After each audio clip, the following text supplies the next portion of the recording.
I would say in the last 3 years, the business, my income has been about £200 a week down.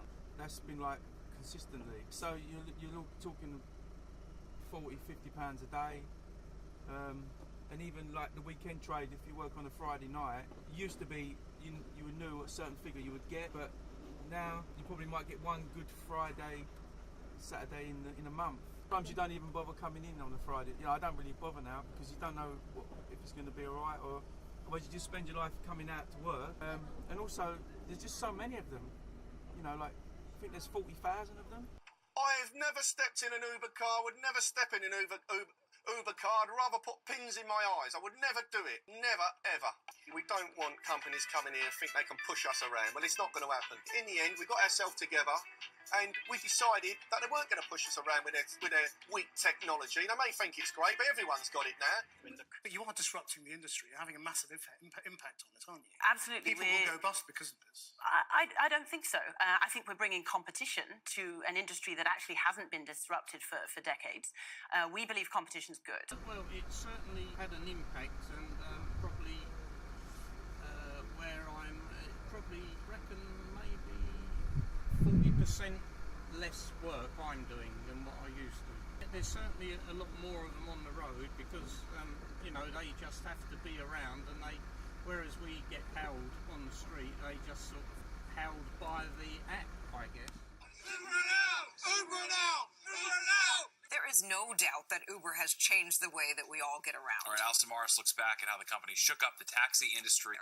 Changing not just local business, but entire industries across the country and around the world. Uber, the rapidly growing ride-sharing service, has triggered protests by taxi drivers from Paris to New Delhi. Cab drivers complain Uber is unfair competition because its drivers don't have to pay city fees or undergo official inspections. Uber managed to swoop in and avoid a lot of the regulations imposed on those taxis. Most significantly, unlike yellow cabs, there's no cap on how many Ubers can be on the streets.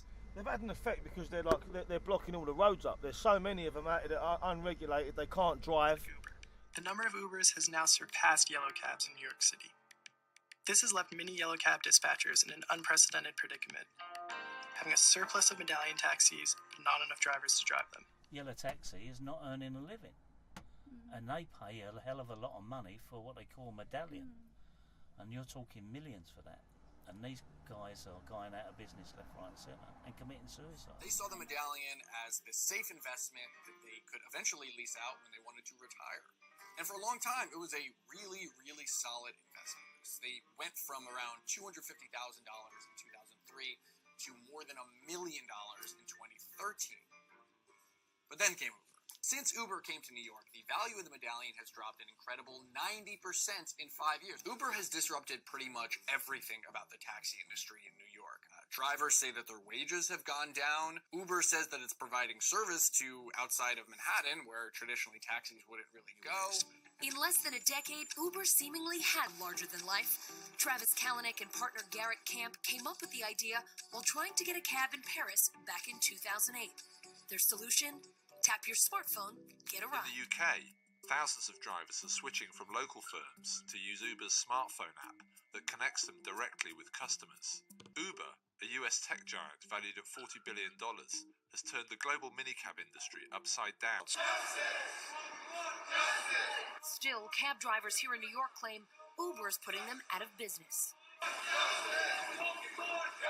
Affected it by at least 60% of your earnings, due purely down to TfL, Transport for London. And the reason is they're just letting too many vehicles out a week, and all the time you're flooding the market. Your competition's too much. 2 years ago on a Friday afternoon, people were like clawing each other's eyes out for a yellow cab. Like on the streets of New York, you're like, get out of my way, it's my cab, right? That's like the biggest rush hour of the week. Yeah. And now nobody wants these cabs. We're the ones that suffer. We take 3.5 years to become taxi drivers. And sadly, them guys, just as long as their CRB is reasonably checked, sat nav up or Google Maps, and that's it.